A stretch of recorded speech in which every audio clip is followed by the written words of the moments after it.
مولا علی نے واری تیری نیند پہ نماز، مولا علی نے واری تیری نیند پہ نماز، وہ بھی عصر کی جو سب سے اعلیٰ خطر کی ہے۔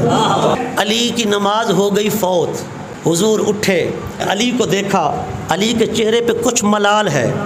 حضور نے فرمایا علی کیا ماجرا ہے؟ عرض کی آقا آپ آرام فرما تھے، میں نے عصر نہیں پڑھی تھی، آقا اس وجہ سے تھوڑی بے چینی ہو گئی ہے۔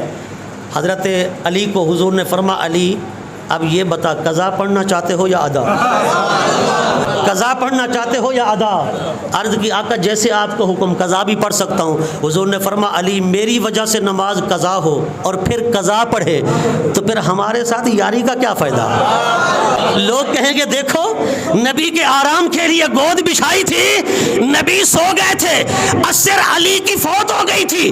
علی اگر یہی بات برقرار رہے تو قضا پڑھ لے۔ اچھا ایمان سے بتانا قضا ادا ہو سکتی تھی نا، قضا بھی پڑھی جا سکتی تھی، پر حضور نے فرمایا علی کل کنا کوئی یہ نہ کہے بدبخت کہ نبی کی خاطر نماز قضا ہو گئی تھی تو علی نے قضا ہی پڑھی تھی، علی آج ادائی پڑھوانی ہے۔ حضور کھڑے ہوئے، سورج رب کو سجدہ کر رہا تھا، حضور نے اشارہ کیا، رب نے سورج واپس موڑا، عصر کے مقام پہ سورج آیا۔